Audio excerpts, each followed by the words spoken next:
Hi, I'm Curious Cass, and this is Curiosity Junkie. Today's guest is a Tedx speaker, writer, and entrepreneur.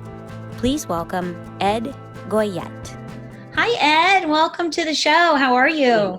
I'm doing great. Thanks for having me. Absolutely.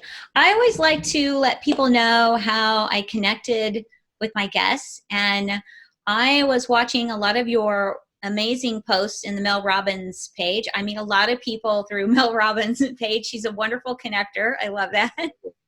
Absolutely. You always have such a positive message.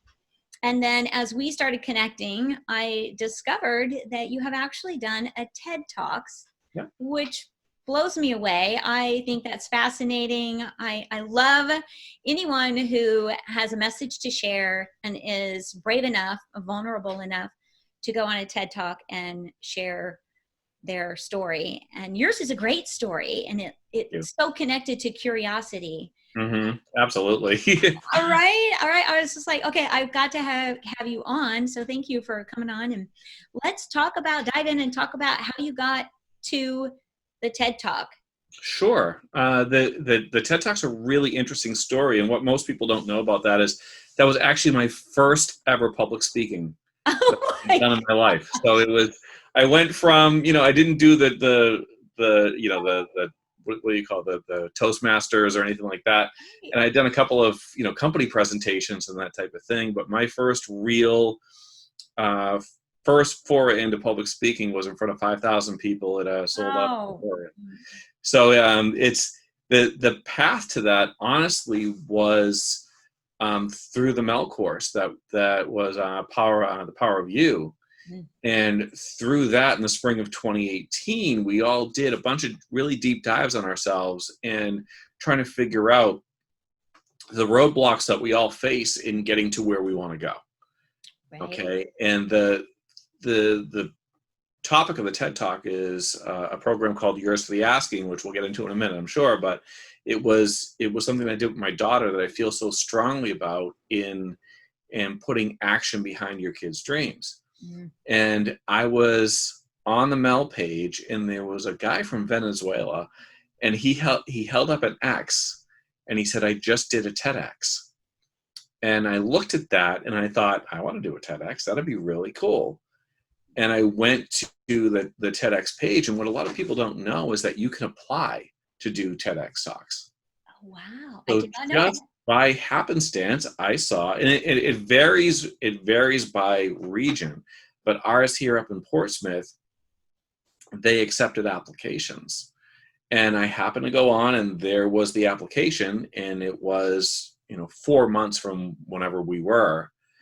And I wrote up a bio, I wrote up what I wanted to talk about, and I sent it in, and I was accepted into the audition.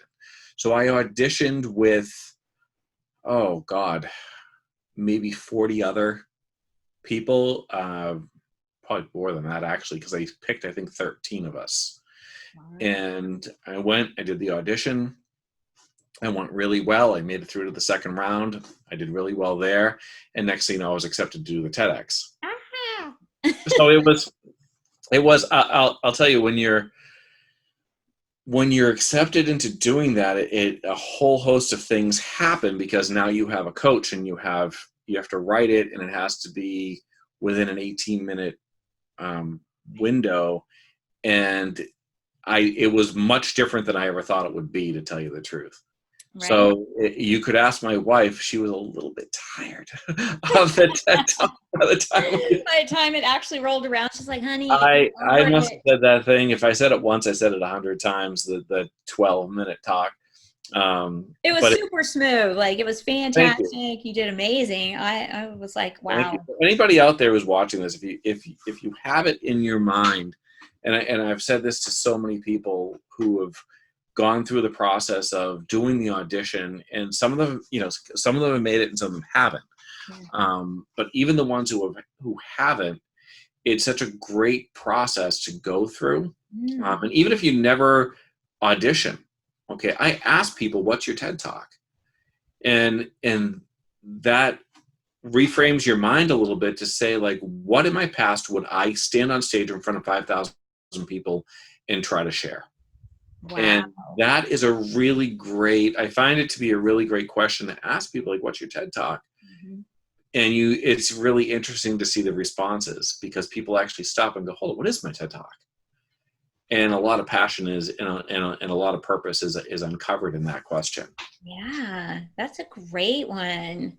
I love it. I had no idea that you could fill out an application and that there was an actual audition process. Some of them are like that. Some of them are through a nomination process. I have another one that I want to do in the future, and on action. That's what we're talking about today. But there's a couple of other ones that I have in my mind that I want to apply for down in Boston and down in other places. So.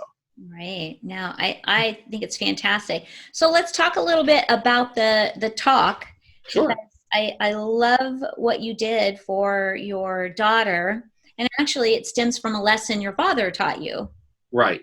Yeah. Right. I think it's the interesting thing about that is my dad, he worked for Raytheon for 40 years. You know, he wasn't an entrepreneur. He wasn't a guy that was like the outside of the box, just doing crazy stuff all the time.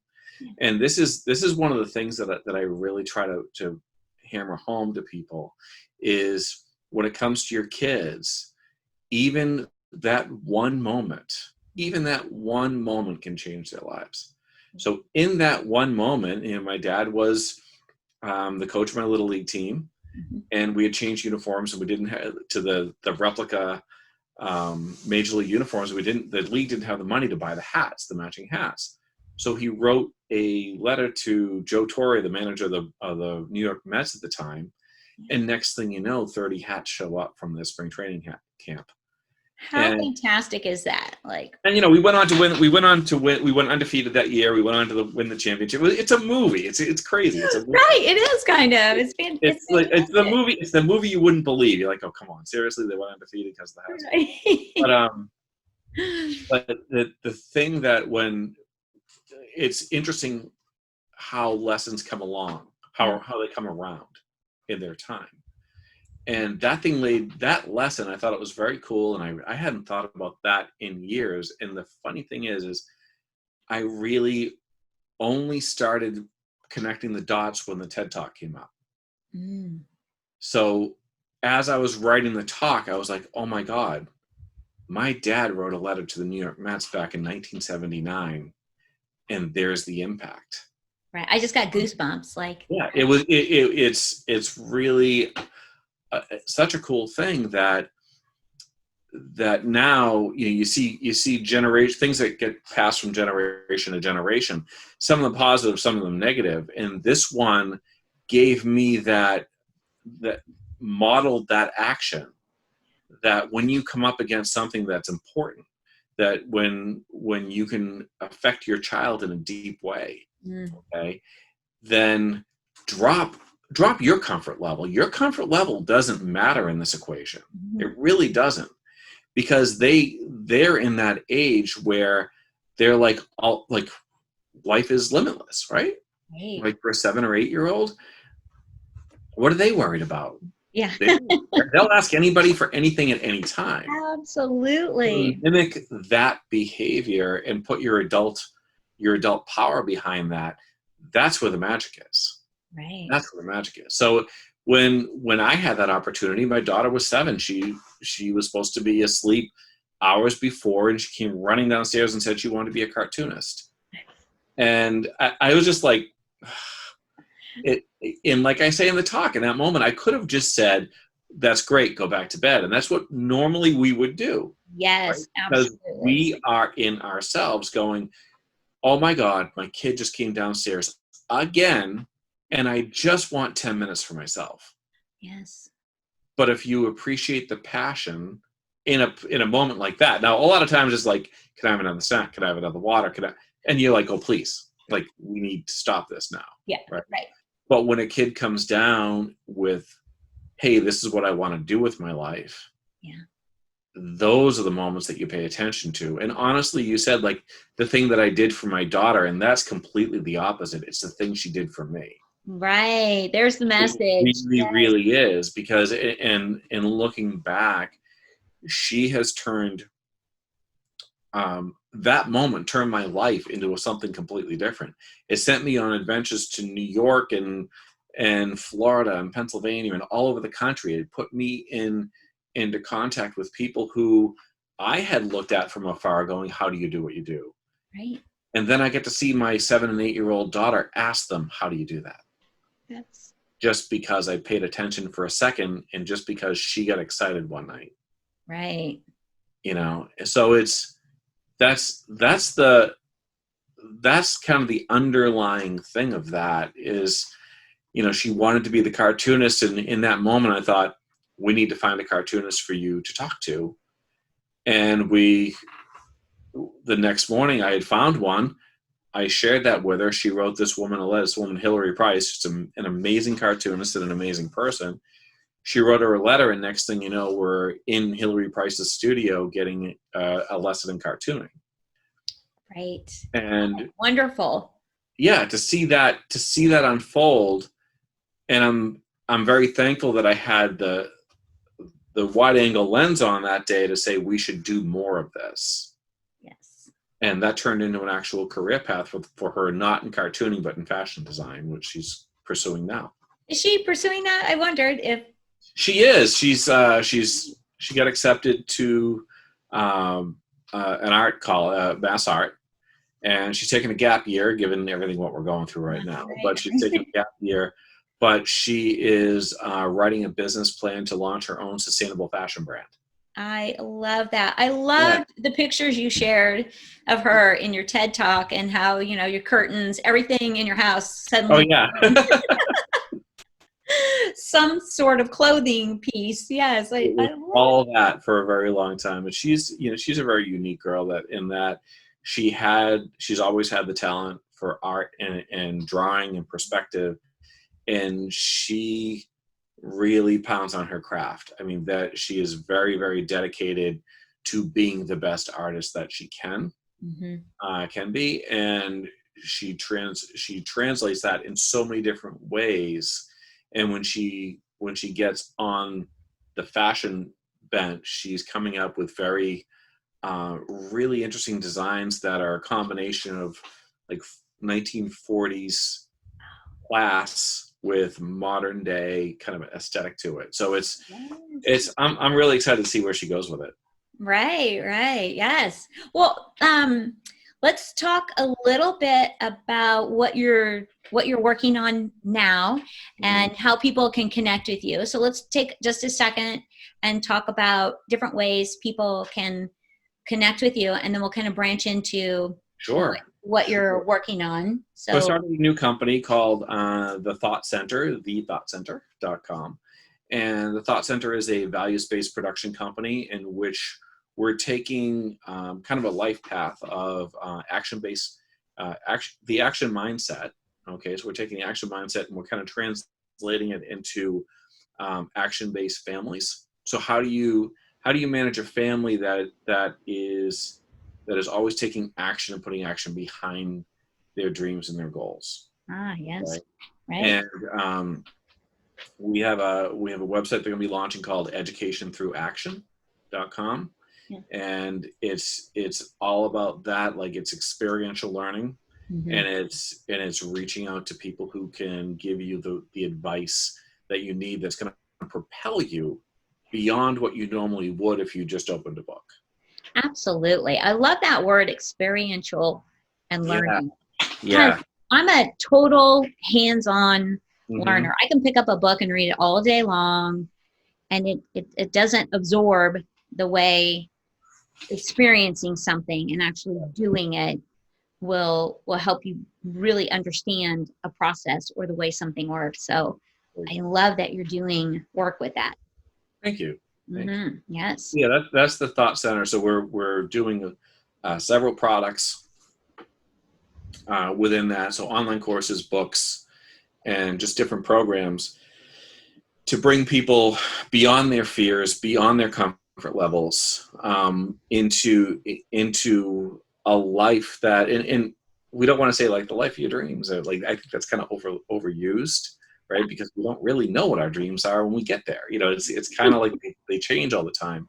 What we are into is is taking the next step. So what's your next step and how do you get there? Okay. And it's always through action. Right. Always, always, always through action. And that's going to be, well, that is the thing that I'm working very hard on right now, is to bring these products into life that will help parents connect more deeply with their kids, have kids realize, and this is such an important thing, is have kids realize how much they matter and how relevant they are in the world at the earliest age we can.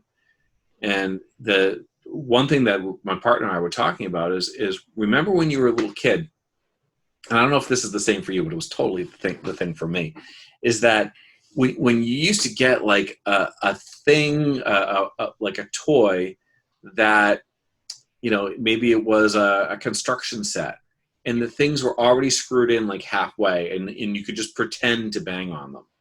But you really wanted to bang that nail through the thing, you know? Right. You Yes. really wanted the machine to work. You didn't want the picture of the computer. You wanted the computer. Yes. And that's the thing that we're doing right now, is making sure that kids can bang that nail and type on that computer and experience, hey, you put something into the world, people are going to respond to that and show you how important you are. Yes, absolutely. That's the overall base of the Thought Center right now. Right. No, I think it's great. And the other piece of that is kind of like what you said, the message that came out of that experience with your daughter was kind of coming back to your curiosity. Oh, yeah. To help her grow in a way. Mm-hmm. And so I think that's probably the one thing as adults, we forget that inner child and that curiosity piece and just the wonder of everything and exploring it and investigating it. That's what I'm all about right now, is how do you turn that on in adults? Yeah, I call it the kid mind. So we all have our kid minds never go away. Yeah. But at some point during your life, you were told to stop dreaming. Yes. You were told it wasn't reasonable. You were told that reality didn't work that way. And it could have been by a kid on the playground. It could have been by a teacher. It could have been told by a parent. Now, the one thing that I say this so much, and I think it's sobering, okay, is that if you tell a 4-year-old that Santa Claus exists and he comes down your chimney and gives you presents, they'll believe you, okay? If you tell them they're not worthy, they can't do anything, or they're less than, they'll believe you too. Absolutely. Now, they will eventually outgrow Santa Claus, but they'll never outgrow those other messages. Right. Until they maybe if they're lucky, down the road, they'll realize what happened and try to reclaim that. Right. And usually it's much later in life and after you've impacted another group of human beings. And after a lot of pain and a lot of agony and a lot of loss and a lot of missed opportunity, maybe if we're lucky, we'll realize that down the road. Right. So what I'm here to do is to prevent that from happening and create a new generation of kids and parents and families that realize this, honor that, and tell kids, hey, we're going to make sure that if you're really passionate about something, we're going to help you pursue that. Right. We're going to help you, move you in that direction. And 9 times out of 10, that's not the direction they end up going in. Right. I can tell you with my kids, they've changed directions a million different times. Absolutely. And that's one thing that I prepare people for. My son was a world-class golfer when he was 7 years old. Wow. And we lived on golf courses. And now he barely golfs. Yeah. And he does music. And now we used to go to concerts, but now it's all about music production.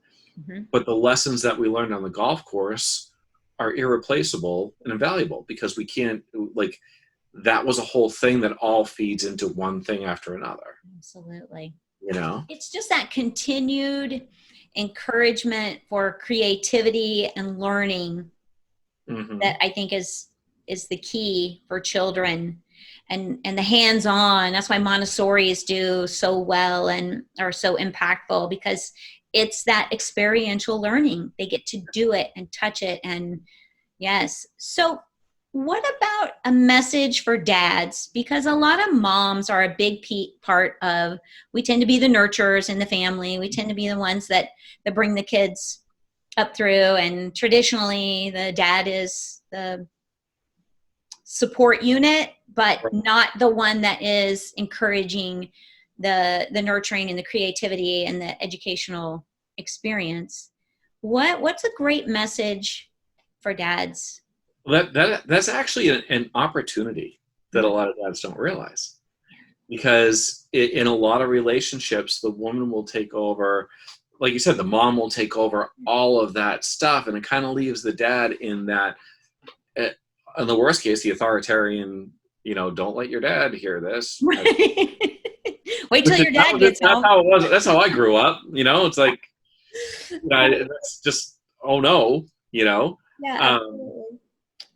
and it kind of leaves, and if you look at how dads are portrayed in the media and on TV shows, they're these bumbling morons that just kind of like can't put two things together and make things happen. Okay. But that's actually an opportunity to be the kid. Okay. But if you do it, but you have to do it in the right way. Mm-hmm. All right. It's deep listening and always be the hero in waiting. Okay. So in that moment with my daughter back in 2010, I was the hero in waiting. I didn't even know it. Okay. I was just open enough to really see an authentic want and need and desire in my daughter at that moment. Yeah. And when you have an ear out for it, now there are two things that all kids say that I always say, like, keep your ear out for it. When you hear I hope and I wish, okay, I hope or I wish, those are like, bam, go for that. Listen really carefully to what comes next, because a lot of times you can put action behind that right away and teach them a very valuable lesson and go on an adventure out of nowhere. Yeah. And so for dads, that would be the biggest thing that I would say is just listen to your kids and really understand where they're coming from, what's important about them. Now, and I fall into this too, sometimes kids will talk about things that are seemingly just irrelevant to us forever, and they'll tell you nothing you want to know about Pokemon or Dungeons and Dragons. And they go on and on and on and on. Yeah. And you might be thinking, I've got a lot of work to do, or my God, I'm tired, or like, I don't even understand this. I would very much recommend that in that moment, ask yourself why you don't want to hear this. Okay. Ask yourself why. Why don't I want to listen to what my kid's passionate about right now? And there's a lot of really interesting things that will pop up. And then I would recommend that you take a breath and stop the flow of the information coming in, but ask them why they're so interested in that. That's okay. A great question. So what about this? Like, really, really, like, what do you dig about this? Like, okay, forget about all the technical stuff. Like, you just gave me a ton of information, but what's fun about this? What's really fun about this? And when you can save yourself a lot of time too, a lot of like listening to, every power of every character and every scene of every movie, right? Because we've all endured that. Absolutely. But you can say like, well, what about this genre is great? Yeah. And you will be surprised at how high level you can get with your kids. And they will meet you halfway. I guarantee it. They will meet you halfway, because if you give them the opportunity and say, hey, like, I'm acknowledging your passion for this. Okay. But bring it up a level. Like, what's really cool about this genre, or what's really cool about the storyline? And once you start hearing that, you're going to connect a lot of dots in your head, and you're going to see some different pathways to take them down that you're going to dig as well. Yes. And I've done that with so many Minecraft and like all the stuff that you just sit there and you're like, how do you know this much about this thing? Right. And obviously it's really important to them in a moment because they know so much about it. So they've taken the time to learn about it. So yes, we should be paying attention and having conversations and digging in and finding out more.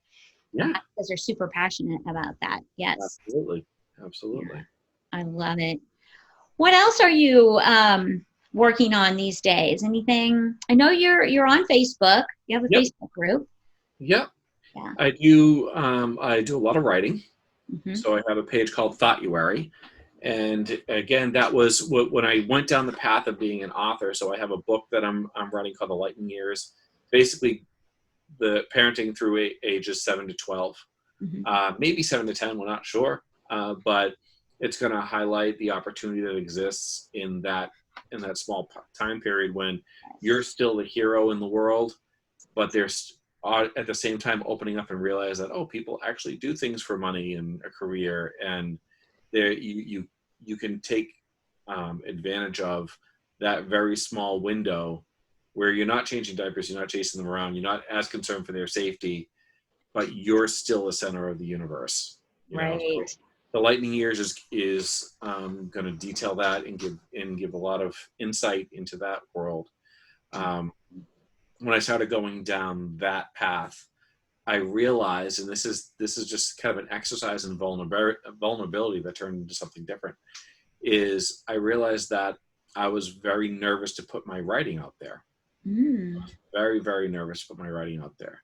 Yeah. And I suffered the same thing that most writers do, in which you sit there and say, okay, I think it's pretty cool, but I would never dare show it to anybody else.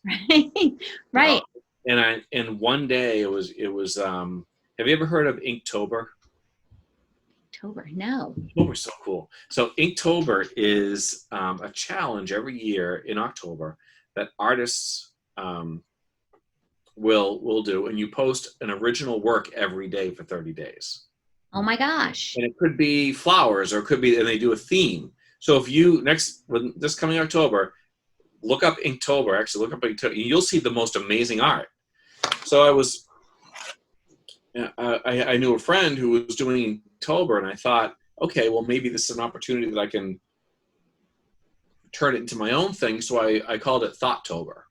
I'm like, I'm going to put an original thought out every day on Facebook on my personal page. And what I would do is I'd wake up and I'd say, how am I feeling today? What bothers me? What's the opportunity? What's whatever? And before I even get out of bed, I would grab my phone and I would write something in 15 minutes. Wow. And whatever I did, that was my Thoughttober for the day. That was my thought for the day. And I talked myself into it, and I did 31 straight days. And what I found was, initially, people didn't know what the hell was going on with me. They were like, okay, like Ed's talking about vulnerability and deep thoughts, and like he just turned into Spoon Swallowing on us. Like, what just happened to Ed? He's being very strange right now. Like, and I actually lost people off my Facebook page. Oh, wow. Followers. I didn't have a lot of followers to begin with, but I lost followers. I lost a couple of friends. I'm like, oh my God, what have I done? Like, I just turned into this weird dude that is putting deep thoughts onto Facebook. Yeah. But then after a couple of weeks, something really interesting started happening. It's the engagement I got and the messages I started getting from all over the world started coming in. And people were saying, I'm thinking exactly that. Or you just read my mind. Or thank you for that. I needed that. Yes. And what occurred to me is that you, me, and everybody listening to this, if you're listening to this right now, we are more similar than you would ever imagine. So if you are feeling something, odds are, and I can guarantee actually, that there are a lot of people feeling the exact same thing that you're feeling. Mm-hmm. And when you articulate that, it really resonates. Yes. So at the end of Thoughttober, I thought, this was kind of fun. I'll do Thoughtvember. So I did Thoughtvember. And then at the end of Thoughtvember, I was about to stop. and I got a message from somebody overseas, and they said that they were going through a rough time, and the first thing they did every day was look for what I had written. Oh, wow. And I'm like, here comes September. Like, you know, like I'm picking this up.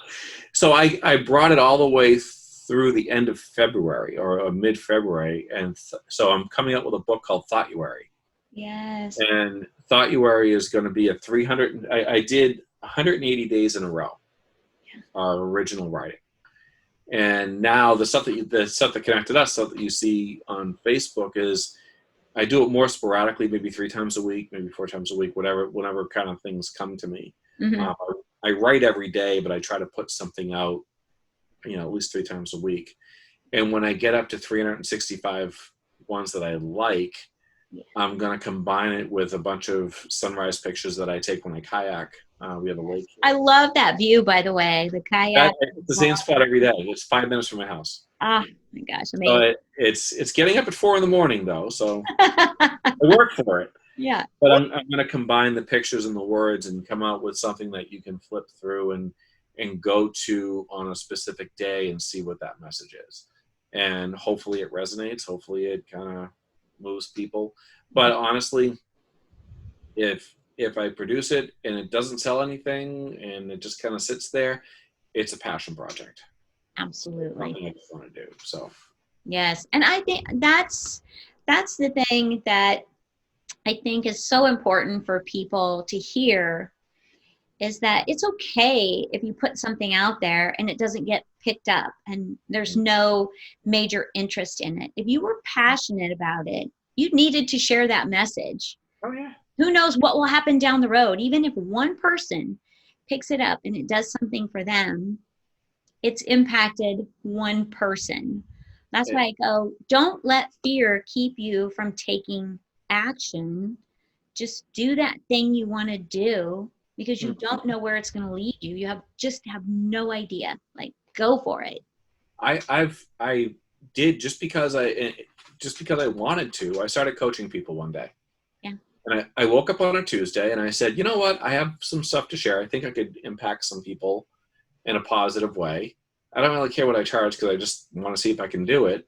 Yeah. And I put a thing out on Facebook and I said, hey, I'm looking for 5 people, 30 days. Let's see if we can get a project launch for you. Right? I don't even remember what I charged them because it was not much. Right. Okay. On Friday, I had 5 clients. And then for the next 30 days, we launched 5 projects. Wow. Over once a week. And it was, am I a certified coach? No, absolutely not. Did I go through $10,000, $20,000 worth of training? Absolutely not. Could they do it better? Most likely. Yeah. Okay. But at that point, I was confident in the things that I knew, and I wanted to share them. Yes. And my audience showed up. Yeah. So the key here is you go from thought to plan and plan to action without letting fear come in. Right. Because there's 1,000 ways you can talk yourself out of doing something. There's one way to get it done, and that's through taking the first step. Right. And that's really the key, and it comes from deep confidence. Mm-hmm. Okay, and that's a scary word. It is, because most of us go through life looking at other people and going, oh my God, I could never do that. Like, look at how great they are. The reality is their life is just as much of a mess as yours is. Absolutely. It really is. It really is. We're all dealing with crap. Like, it's, yeah. I can tell, like, the thing I can share is through action. I've been a coach. I've spoken at the LA Coliseum. I've done like a bunch of stuff. Like, I've done a TED Talk. There's a bunch of stuff that just a normal guy from New Hampshire in his 50s, starting in his 50s, shouldn't really have been able to do so far. Right. Okay. And just by showing up and saying, hey, I'm interested, and I'm kind of like, I'm going to say a couple of smart things and see if it resonates. Yeah. Right. By just showing up in the room and saying, this is what I'm here to do, and this is what this is my content. What do you think? and asking for advice and putting action behind that. I've been amazed at how things have unfolded since I've put serious action behind my thoughts. And I think if somebody doesn't get anything else from other than this from the time that we're spending here, right? It's literally just do the first thing. It could be sending an email. Okay. It could be identifying, someone who might be able to help you. It could be looking up a national organization of whatever you're interested in, because I guarantee there's a national organization of whatever you're interested in. Right. Absolutely. Yes. And what happens in you when you do that is it suddenly becomes real.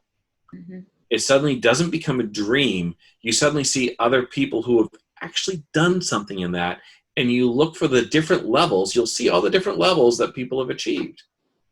Like, oh, okay, that person's like one step beyond me. Oh my God. Talk to that person.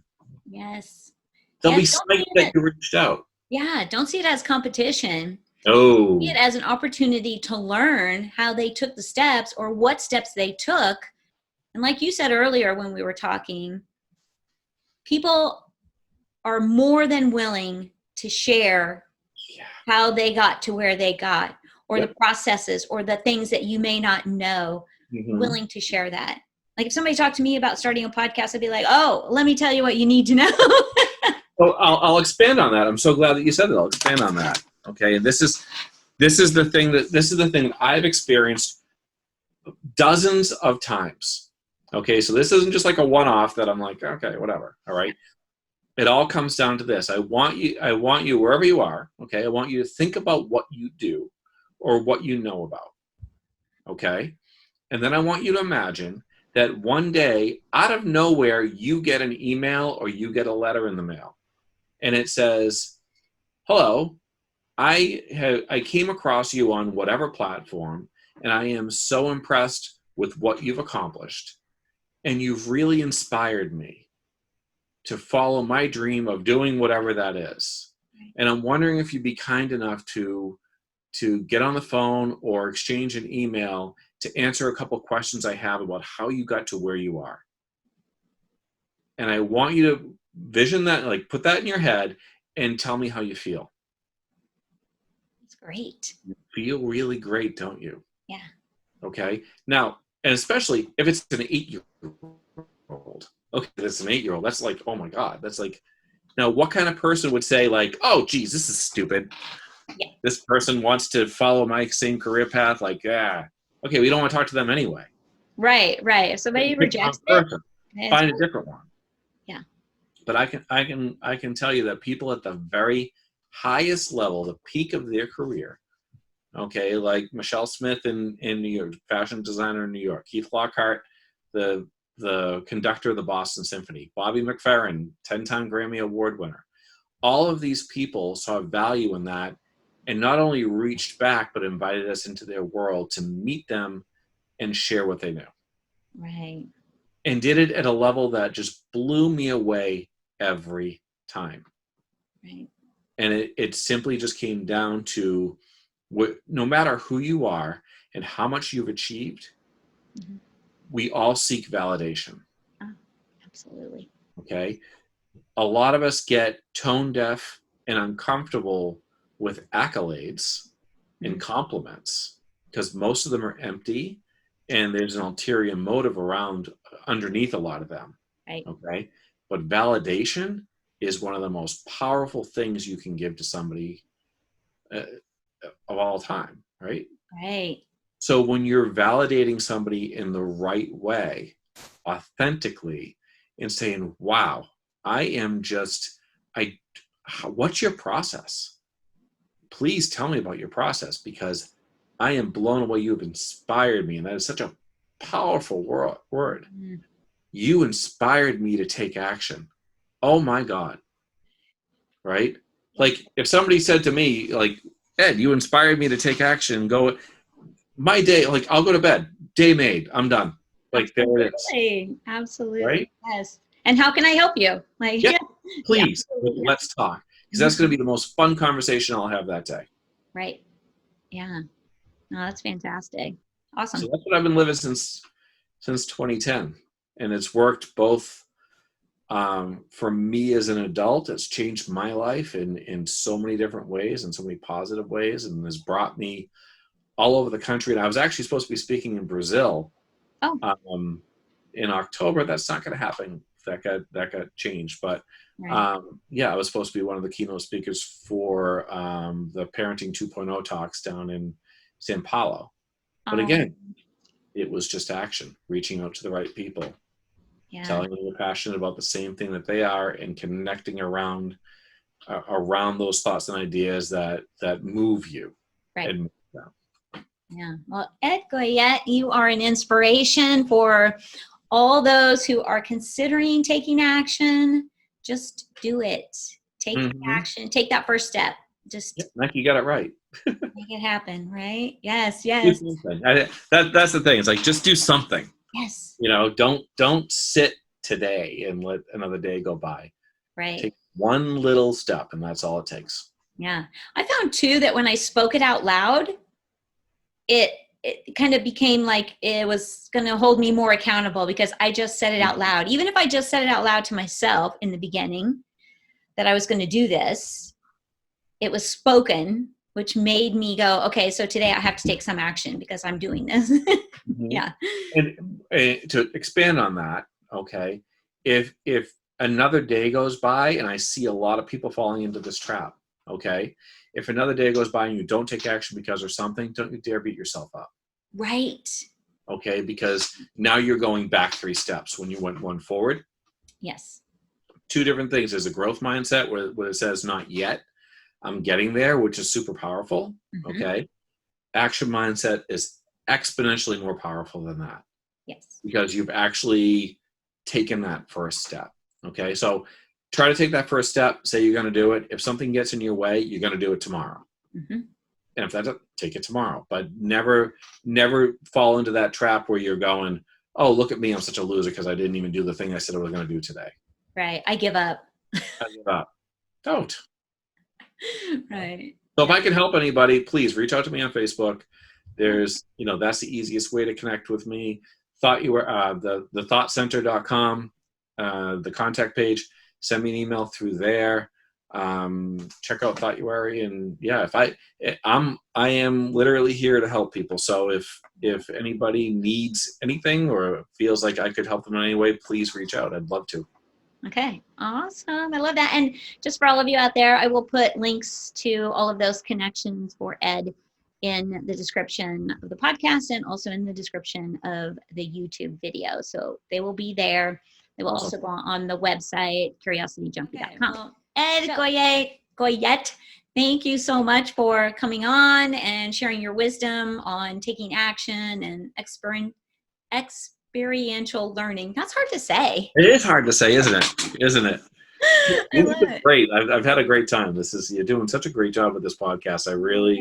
I've been so impressed with listening to the other ones you've done, and kudos to you for everything you're doing here. It's just a wonderful thing.